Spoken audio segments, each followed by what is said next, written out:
Saya Febrilio, salah satu barber profesional di Devaras Barbershop di Kota Kediri. Nama Febrilio Elmanurung. asli sini atau mana? Asli Kediri, cuma orang tua kan orang Batak. Jadi ada marga Elmanurung itu memang dari ayah sih, dari Batak. Bagaimana awal mula mulai usaha barbershop ini, Mas? Awal mulanya itu nggak disengaja mas sebenarnya, karena saya bisa nyukur itu kan karena awalnya saya dikeluarkan kerja dari tempat kerja karena nggak target. Saya dulu sales. Jadi target afiliasi itu target afiliasi 3 bulan itu saya nggak target, saya dikeluarkan. Akhirnya saya belajar nyukur sama kayak teman-teman yang lain, belajar nyukur dan saya kerja di barbershop selama 4 sampai 5 tahun. Sampai pada akhirnya saya memutuskan untuk buka sendiri. Nah, waktu buka sendiri itu karena memang saya punya sebuah gagasan yang tidak bisa saya aplikasikan di tempat kerja saya gitu. Nah, jadi pelajaran buat teman-teman yang mungkin baru selesai kursus kalau saran saya mending kerja dulu. Ya, karena teknik cukur sama teknik bisnis itu dua teknik yang berbeda, Mas. Gitu. Nyukurnya mulai tahun 2018.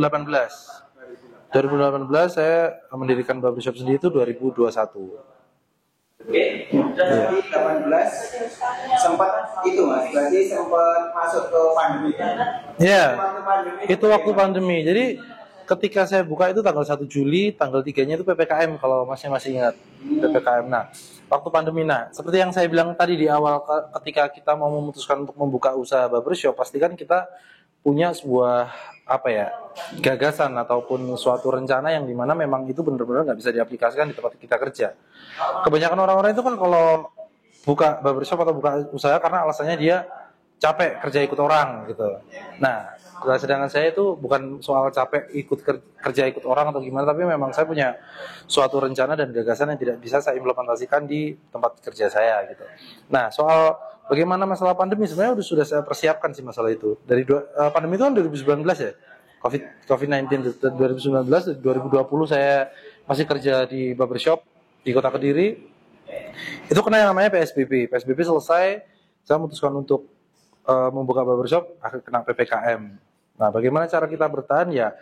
Ketika kita kerja, kita itu harus kita harus mengenal industrinya, Mas. Jadi kita nggak kerja cuma nyukur pulang enggak, tapi kita tetap belajar bagaimana barbershop menjadi rame, bagaimana kita memanage suatu usaha, walaupun itu bukan tempat kita, tapi kita memang menjadikan tempat kerja kita hari ini sebuah trial gitu, agar suatu hari nanti ketika kita udah punya usaha, kita bisa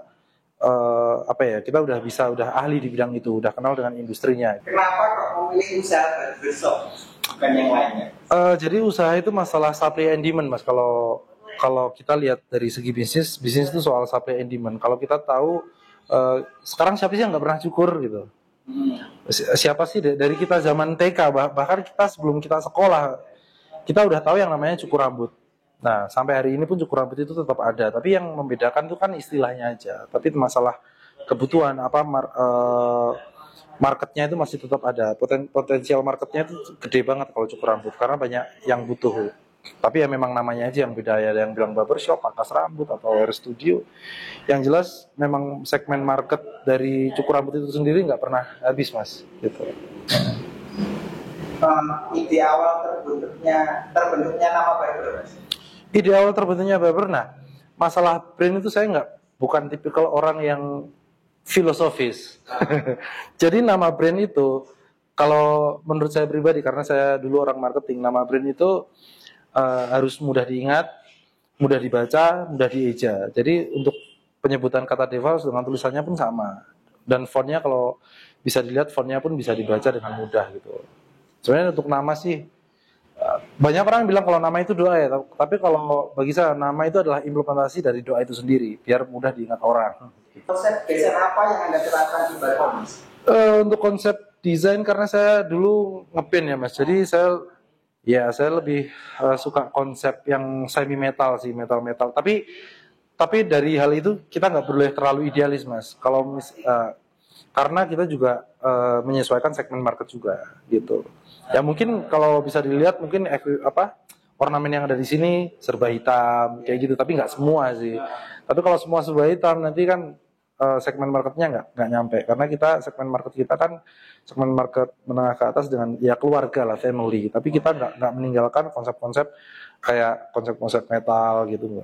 Gitu. Untuk lokasi, waktu operasi barber dan tarifnya di sini berapa, Mas? Untuk lokasi kita barber ada di dua tempat ya Mas. Yang pertama di Jalan Bandar Ngalim nomor 16 Kota Kediri, yang satunya di Jalan Panglima Polim nomor 43 Kota Kediri. Nah, untuk waktu operasi jam 10 pagi sampai jam 9 malam. Terus untuk tarifnya, Untuk tarif 40.000 Mas. Ya, jadi untuk tarif 40.000. dari tarif segitu servis apa aja Mas yang ada di sini? Nah, sebenarnya untuk tarif itu, untuk servisnya sebenarnya sama kayak barbershop lain. Kenapa beberapa barbershop itu tarifnya beda gitu ya? Karena memang ya kita nggak bisa menutup mata tentang biaya operasional.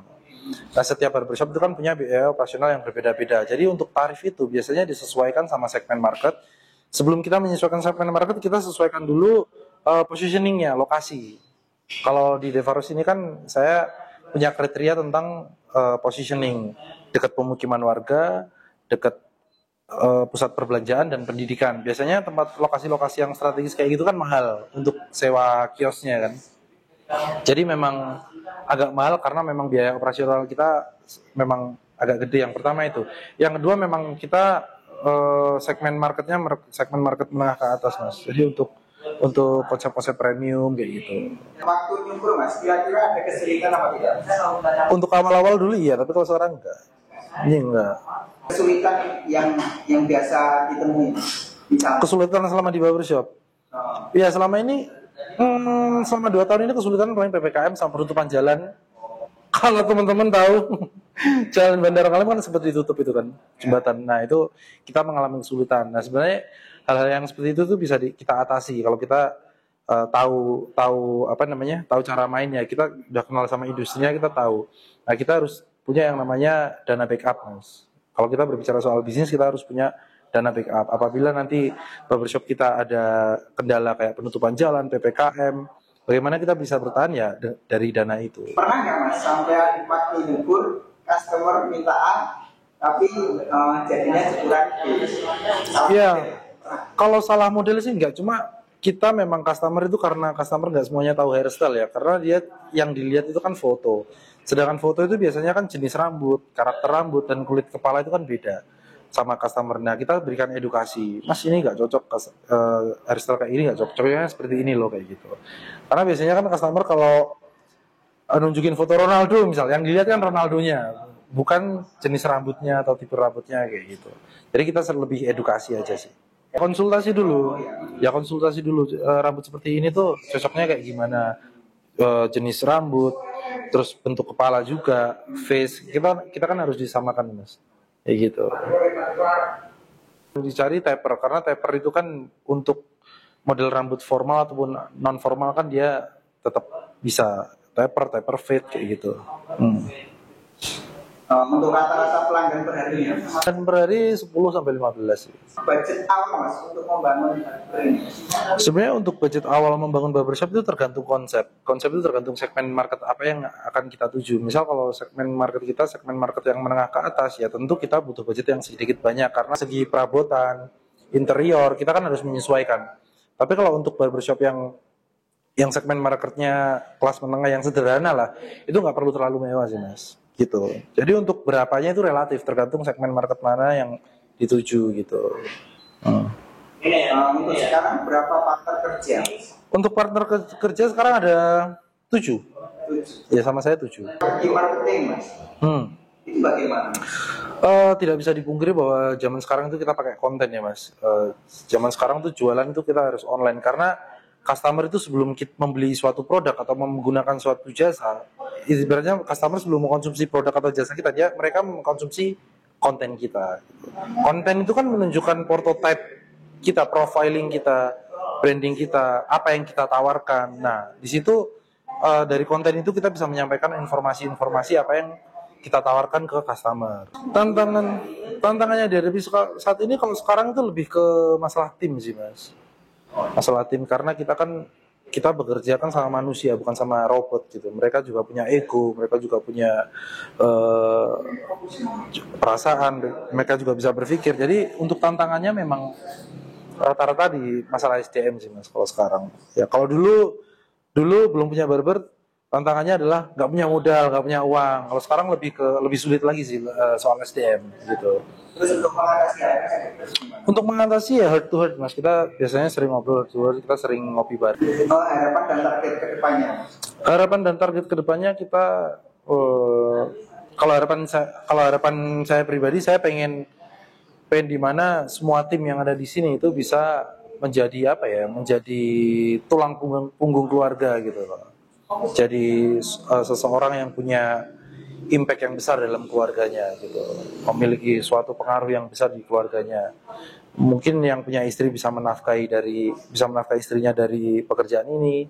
Mungkin yang punya adik atau punya orang tua bisa membantu mereka lewat pekerjaan ini. Gitu. Jadi untuk teman-teman yang ingin buka usaha cukur rambut atau Nah, seperti yang saya bilang di awal tadi, cukur rambut sama bisnis itu dua skill yang berbeda. Kalau misal mau buka barbershop, pastikan punya ilmu bisnis dulu. Punya bisnis soal marketing, branding, segmen market. Jadi kita nggak bisa kalau kita berbicara bisnis, saya suka A, saya jualan A, nggak bisa. Kita harus lihat marketnya dulu, segmen marketnya itu seperti apa gitu. Baru kita bisa berpikir soal konsepnya yang akan kita buat itu seperti apa, harganya berapa, untuk marginnya nanti berapa gitu. Jadi pelajari dulu masalah industrinya sih, bisnisnya kayak gimana gitu. Untuk konsisten dalam usaha barbershop, sebenarnya untuk konsisten dalam hal apapun, dalam hal pekerja itu masalah motivasi sih mas, big why, kenapa kita melakukan hal itu. Kalau misal kita kerja atau kita usaha barbershop gitu ya, kita motivasinya cuma yang penting bisa buat ngopi lah, yang penting bisa buat jajan lah, ya itu enggak, kinerja kita nggak akan semangat. Tapi kalau kita punya alasan yang besar, big way, alasan yang besar, impian yang besar, saya pengen bisa menafkahi istri saya pengen bisa menyekolahkan anak saya di sekolah universitas tinggi gitu, ya secara otomatis kita akan bekerja dengan semangat dan konsisten gitu. Sebenarnya masalah konsistensi itu cuma soal apa ya, soal motivasi hidup sih. Itu. Ya mas, kita ada program private class. Kalau dulu kan 10 hari, kita ada program private class 13 hari profesional. Ada beberapa paket, salah satunya 13 hari profesional sama 30 hari profesional gitu. Itu untuk bedanya apa mas? Perbedaan durasi sih mas. Jadi kita lebih ke yang 13 itu karena lebih simpel aja. Karena durasi gitu. Jadi buat teman-teman yang mungkin mau usaha tapi bingung mau usaha apa, mau kerja tapi bingung mau kerja apa, kalian bisa daftarkan diri kalian mengikuti barber private class di tempat kami di Devaros Barbershop. Kalian bisa daftarkan diri kalian di www.devarosbarber.com. Nah, di sini kita ada pelatihan selama 13 hari dan 30 hari. Buat teman-teman yang mungkin ingin mengikuti belajar cukur secara private, kalian bisa daftarkan diri kalian sekarang juga.